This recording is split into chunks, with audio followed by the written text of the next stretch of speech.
Oral questions by members. Member for Skeena. Mr. Speaker, Vladimir Putin and his authoritarian regime are not going away. We face a long-term energy challenge, and countries around the world are looking for a safe transitional fuel.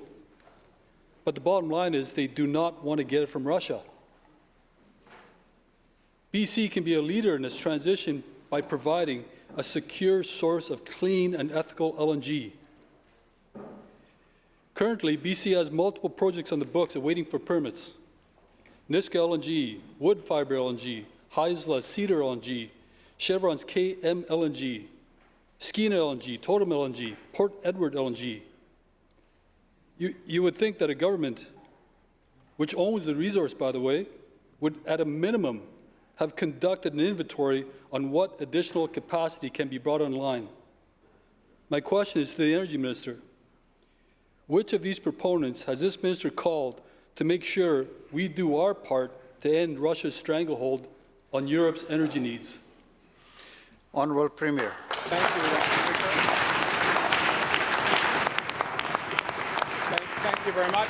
And again, another day, another question from the official opposition about circumventing due process, putting aside our climate action plans, saying to investors that they should invest right now when final investment decisions have not been made. I do believe that the intent of the member is to highlight the abundance of natural resources here in British Columbia. All of us are acutely aware of that. In a time of crisis internationally, certainly British Columbia wants to play a role, but we can't do that unilaterally. We have to do that in concert with investors, in concert with communities, and most importantly, abiding by the principles and rules that we have put in place over many, many generations to protect the land, to protect the people, and to protect these resources going forward.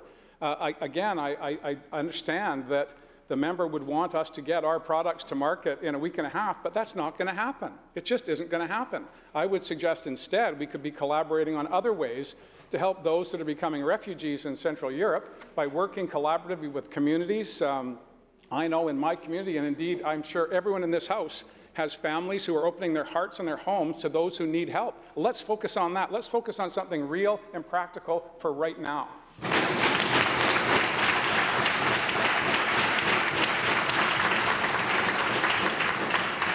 Member for Skeena supplemental.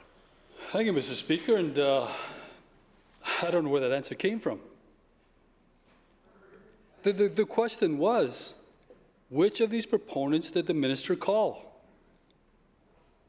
That was the question. I gave a whole list of projects on the books waiting permits. The question is, just at least one proponent that the energy minister called. That's it, even just one. Because LNG is a critical transition fuel that democracies around the world will have to rely on as they move towards clean power and energy independence. At a time of crisis, I'm glad the Premier mentioned that, crisis. At a time of crisis, people expect and deserve leadership. Instead, what we get from his government is excuses. And I quote from the Energy Minister himself, when asked about this yesterday, in terms of BC doing its part to help Europe and Germany. This is what the answers were, and I quote, "It's just not feasible. The production is already under contract. It is in the hands of investors. They would have to consult with their consortium. No one has called me." End quote. Those are the minister's words, not mine. And those answers just aren't good enough in a time of crisis. At the very least, my question, at the very least, has the minister calculated just how much more LNG capacity can be brought online, including the 2 additional trains at LNG Canada, and what steps is he taking today to make that happen as quickly as possible? Premier. Thank you, Honourable Speaker. And the member will know that the first 2 trains at LNG Canada are not up and running today, and they won't be for the foreseeable future. So again, The solutions that are needed right now do not reside in the minds of the people on that side of the House, clearly. You're talking about a 5 or a 10-year horizon. This used to be the party, honourable members, that used to say they would not pick winners and losers in the economy. Yesterday it was, the economy doesn't matter, markets don't matter, we've got an idea. Well, I'm grateful for the idea, but the idea has been around since the 1980s, and not 1 gigajoule of LNG is being exported from Canada in 2022. We have a lot of work to do, and a lot of it's being done right now in Kitimat, in his constituency, because we closed a deal and brought $40 billion to British Columbia.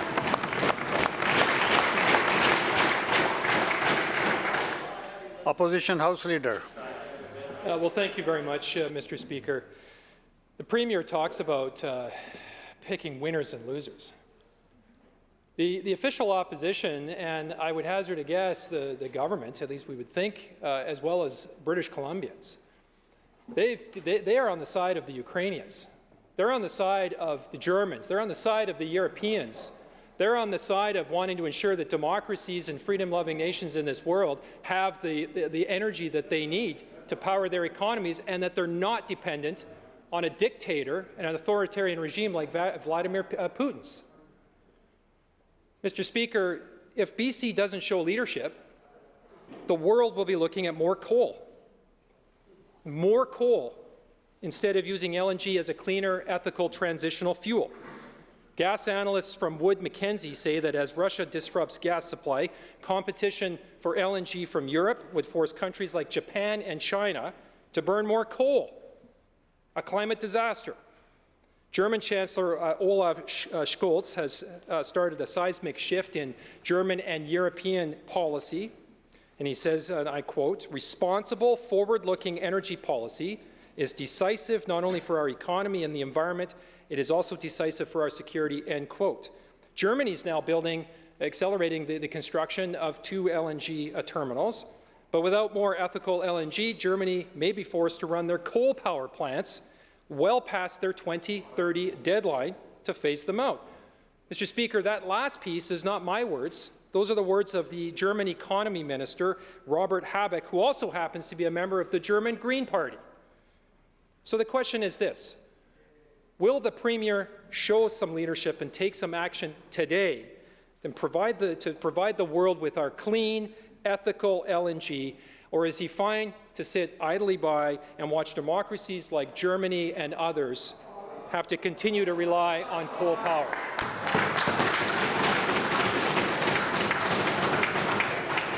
Premier. Thank you, Honourable Speaker.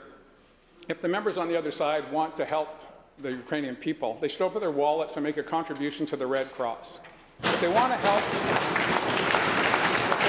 the people of Ukraine, they should make a contribution to the UN Commission on Refugees. If they want to help people today, they should be taking action that can help today, not some mythical dream down in the future. I know that the members on the other side, Honourable Speaker, understand how gas is extracted from the ground, it then has to be moved, it then has to be liquefied, put on a vessel and taken somewhere, and that doesn't happen in a weekend and a half.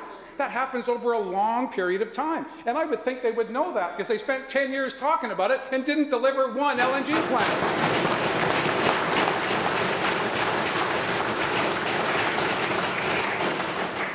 Leader of Official Opposition, supplemental. Well, again, Mr. Speaker, the Premier just always has a knack for boiling this down into the most simplistic terms possible: winners and losers. Or he makes it sound like it's an either/or. That you can't, on the one hand, be fully supportive of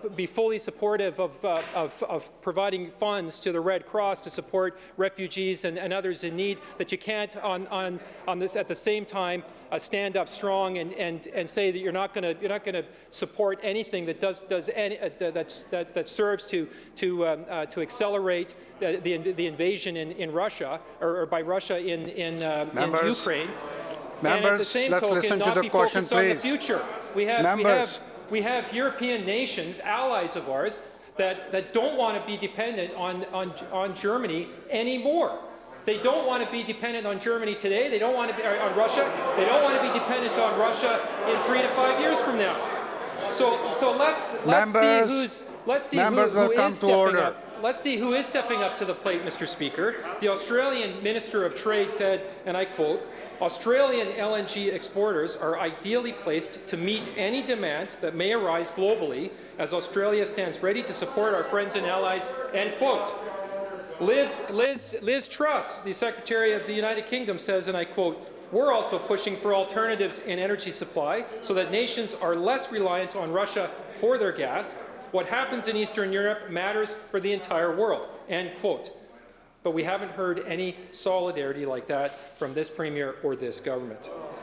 So the question, again, to the Premier is why won't the Premier show some leadership and ensure that BC's clean, ethical LNG can serve as the transitional fuel that democracies of the world can rely upon? Premier. Thank you, Honourable Speaker. And again, I'm amazed that I have to give these lessons after all these years, and a member of the former Executive Council would, I'm assuming, know this. Australia can make those statements because they are now, at this moment, today, exporting LNG into the international marketplace. British Columbia is not, because for 16 years, you on the other side talked about it, but didn't deliver any of it. We've had 5 years, and there's a plant underway in that guy's riding to deliver $40 billion to the private sector coming into British Columbia, creating jobs, creating wealth, and we want to continue to do that, Honourable Speaker. But let's get real. Members. Let's get real. The challenges in Europe are today, right now, not 5 years from now, not 10 years from now. Does British Columbia stand ready to assist any citizens of the world who have democracies in place, who want to make sure we're focusing on the real issues of the day here in British Columbia, which is climate action, making sure that our permitting processes are robust, protecting people for this generation and generations to come. That used to be something those people on that side of the House stood for. I'm surprised the party of Gordon Campbell, the creator of the carbon tax, have just completely jettisoned any interest in climate action to get a headline on something they know cannot happen today. Support refugees, support an anti-war movement by standing up with us, holding hands together with the Green Party, and making a statement about freedom and democracy. That would be a useful contribution. Member for Saanich North and Islands. I couldn't hear the last part, but it was pointed down this way. So anyway, I thought what was happening yesterday was going to stay in yesterday, but apparently it's kind of crept on into today. On Monday, the Premier called on the BC Investment Corporation to divest from Russian investments. He said, quote, "The events unfolding in Europe right now are unprecedented in our lifetimes and need to be stopped. A message, a clear, united message from all Canadians to go forward. The whole point of sanctions is to make with one voice a call to the international community to stand up to a brutal dictator," end quote. It was encouraging to see the parties united in support for the democracy in Ukraine. Through you, Honourable Speaker, to the Premier, aside from encouraging the BC Investment Corporation to divest, what specific actions have we taken to divest from Russia in support of Ukraine? Premier. Well, thank you, Honourable Speaker. I'm not aware of any investments the province of British Columbia has in Central Europe or Asia. I think we were all speaking with one voice, including the Green Party, encouraging the trustees responsible for pension funds and the billions of dollars to make the right choice. And it appears not only are they making the right choice, but they had been doing so over a period of weeks, and that's good news for everybody. But if the member's got a secondary question that can lay out what monies or what investments he's talking about, I'll be in a better position to answer the question. Member for Saanich North and Islands, supplemental. Thank you, Mr. Speaker. Today in question period, the Premier said that we should be focusing on actions that can happen today. Specifically, the Premier said, let's focus on something real and practical right now in response to the previous questions. The solutions we are using as a global community right now are sanctions and divestments of Russian assets, Putin's assets, and the assets of Russian oligarchs. Since the beginning of the week, members of this Assembly have been positioning oil and gas development in British Columbia as ethical alternates to Russian sources. BC's supposedly ethical oil and gas isn't so ethical, though, Mr. Speaker. Not only is it associated with human rights abuses against Indigenous people in our own country, it is still a profit machine for those Russian oligarchs that globally the world is divesting from. Evraz PLC is a company supplying steel for both the Coastal GasLink LNG project that the members here have been talking about and the Trans Mountain Pipeline project.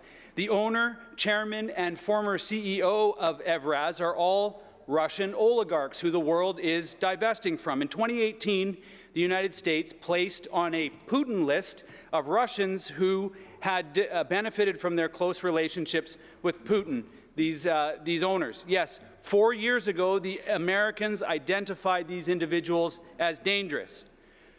Through you, Honourable Speaker, to the Premier, will we do our part to relieve ourselves from Russia's stranglehold, as the member said earlier, and immediately order Coastal GasLink to divest themselves of their relationship with Evraz PLC?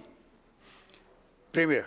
Thank you, Honourable Speaker. If I understood the member's first question, it was what investments does the government of British Columbia have in Russian assets or Russian resources, and I'm confident the answer is none. What private sector companies operating in British Columbia are doing is not known to me. I'll take the member's research as given, and we'll take a look at that. But these are not BC's investments. These are private sector investments that were not known to, certainly not known to me until the member stood in his place. So I'll take that under advisement and I'll get back to him. Member for Kamloops North Thompson. Thank you, Mr. Speaker. Well, as the cost of everything seems to be skyrocketing these days under this NDP government and this Premier's watch, drivers are now faced with close to $2 a litre in gas. Not for premium gasoline, Mr. Speaker, but for regular. British Columbians have been paying the highest prices in Canada for weeks, and that's due to the fact that we have the highest gas taxes in North America to go with those prices. When asked about it on Friday, the Premier's response was a very flippant, take a bus if it costs that much. Well, newsflash to the Premier, a great many people in British Columbia, that doesn't work for them. But I guess it's pretty easy to say that when you just gave yourself a $40,000 raise in the budget. British Columbians are desperate for help as everyday costs keep to rise and the Premier is simply not delivering. Will the Premier take steps today to help British Columbians deal with the high price of gas? Minister of Energy and Mines.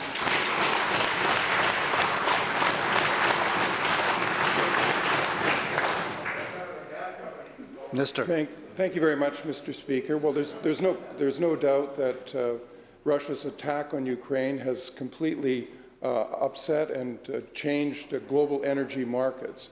Absolutely. And it's had an impact here. And as economies continue to reopen, demand for gas supply is increasing across North America as well. So there are record high prices, I acknowledge that, as the critic has said. But unlike the opposition, the Liberal opposition, we believe that gas companies should be publicly accountable for unexplained markups and cost increases. That's why we brought in the Fuel Price Transparency Act to force companies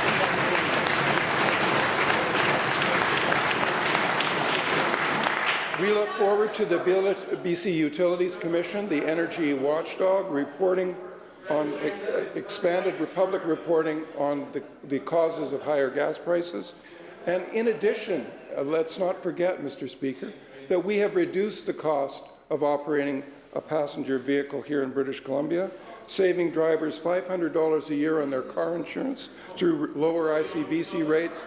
And in addition, this is particularly for the member for Abbotsford West, whose constituents drive across the Port Mann Bridge. They're saving $1,500 a year because we took the toll off.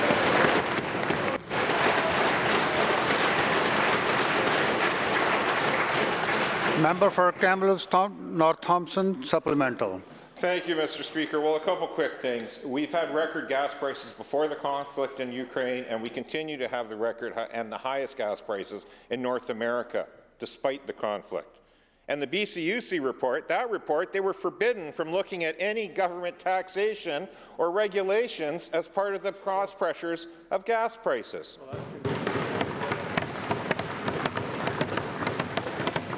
Another way for this Premier to pass the buck on to someone else. So let's look at another gem of a quote from the Premier. And I quote, "We are monitoring gas prices and we will take steps if necessary. We have talked about a range of options, and we will look at them should the prices remain high over the next number of weeks. Well, Mr. Speaker, that was March 21st, 2018. It's now been 206 weeks, and all we have to show for it is a website. That's it. That's what the Premier's action is over 206 weeks.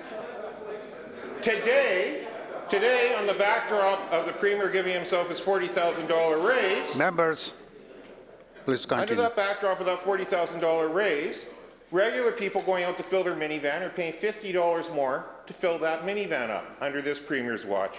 A pickup truck that most people use to get to and from work, that's $75 more to fill under this Premier's watch. These are families simply trying to get by, trying to move their kids around to events, and trying to get to work. And the Premier is completely dismissive of them. 57% of British Columbians report they can't keep up with the cost of living under this NDP government. One of the reasons, they seem to have instantly decided to make the carbon tax no longer revenue neutral. That was one of their first acts when they came into government. As a result, there's $1 billion that could be going to transfer back into people's pockets, but instead, this Premier wants to just rake it back into general revenues. Again, instead of the glib talk, will the Premier actually deliver on his words 206 weeks later and actually show us what his action he was going to do to lower the price at the pumps?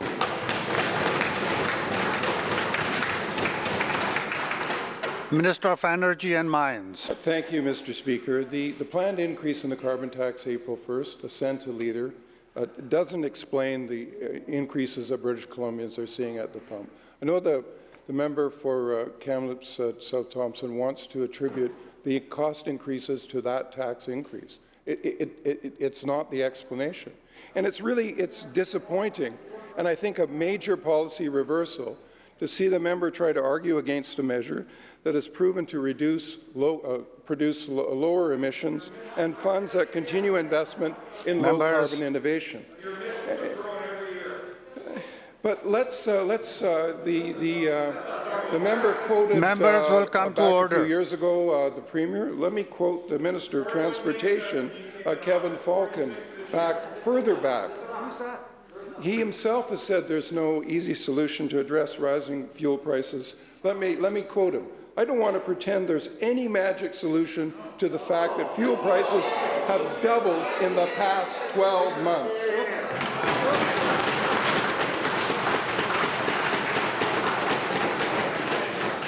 Member for Surrey South.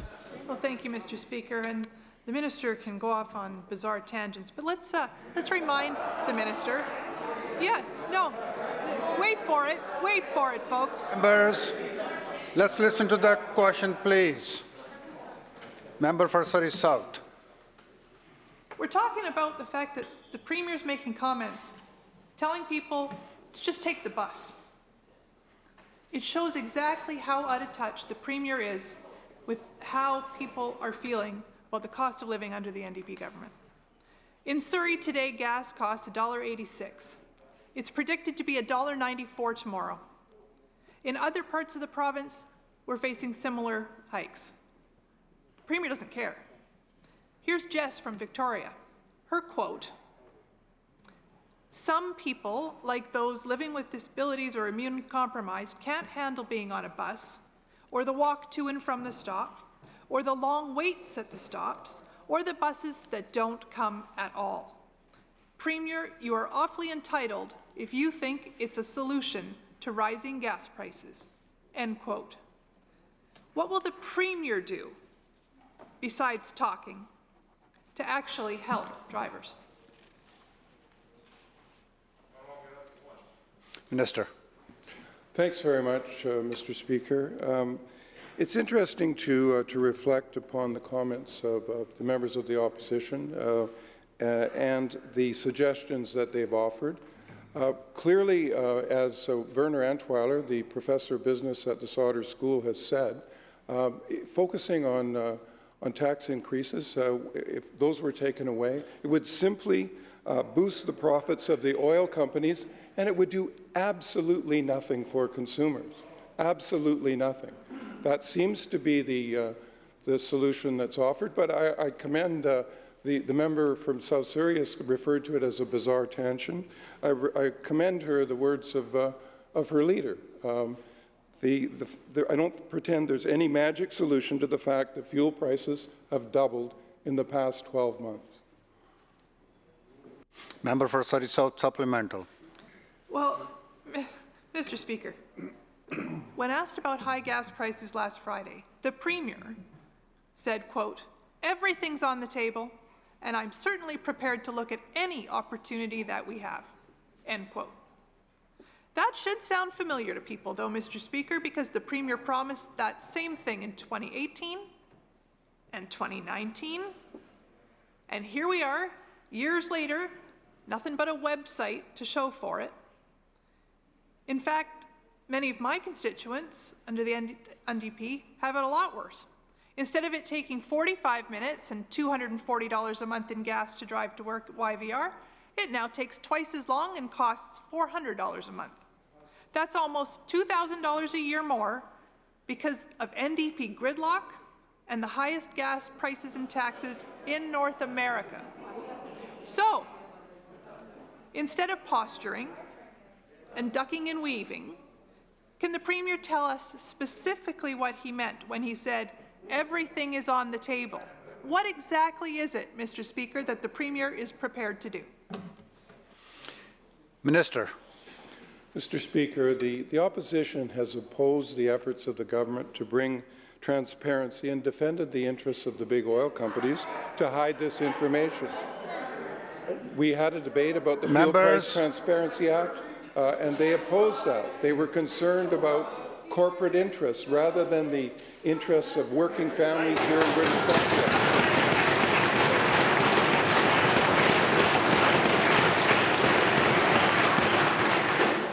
For years, they turned a blind eye to the industry, the gouging using gas prices in secret, and refused to take action. We took action. We introduced the Fuel Price Transparency Act.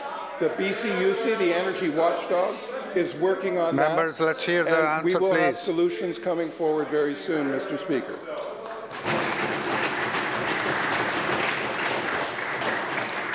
Member for Caribou-Chilcotin. Well, thank you, Mr. Speaker. The Premier, fresh off a $40,000 raise, has a solution for British Columbians with dealing with the high cost of gas. His solution is to take the bus. Kim from Duncan seems a little skeptical, Mr. Speaker, and I quote Kim, "Sure, I'll pile all 4 kids on the bus and somehow get them all off to the respective schools on time. I'll carry 10 bags of groceries too," end quote. A user on Reddit said, and I quote, "Sorry, Premier, but I have to drive to different sites throughout the week for work, and I'm pretty sure my employer will not understand a week's work taking a month if I have to take the transit. Not everyone works at a desk all day long or is given a company car or a gas card," end quote. Mr. Speaker, the Premier keeps promising to all British Columbians to use all the tools, but so far, nothing. Can the Premier tell Kim and British Columbians just like her what real actions he is taking? Premier. Thank you, Honourable Speaker. Clearly, the official opposition doesn't like the real action of legislation that ensures that companies can't gouge British Columbians. They had 16 years to do that, and they did not a darn thing. When they had the opportunity to vote in favour of it, they voted against it. Instead of protecting consumers, they wanted to protect the interest of oil companies. The member for Surrey South asked, what are we doing about affordability? What are we doing about affordability? One of the first things we did, Honourable Speaker, was reduce ferry fares. One of the first things we did was he eliminated the tolls that Kevin Falcon and his government put in place in the first place. And what we also did, we eliminated medical services premiums, which went from just being a small part of family budget to a big part, annualizing increases year over year. Who did that? Kevin Falcon did that. We reduced the baked-in increase in rents that the Liberals put in place by only keeping it to the cost of inflation. We reduced ICBC costs. We gave 2 rebates to ICBC, and they don't want to hear about it, Honourable Speaker, because their record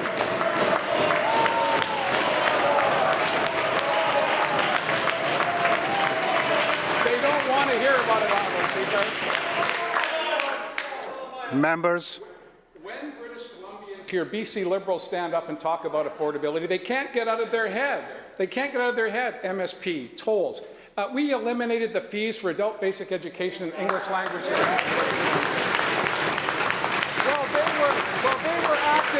They were acting like loan sharks when it came to students, Honourable Speaker, putting the cost of the student loan plus interest plus 2%. We eliminated that interest. So we had the party of tolls, the party of premiums, and the party of loan sharking to students telling us about affordability. Really hard to take, Honourable Speaker. That's why there's so few of them on that side of the House and so many of us on this side.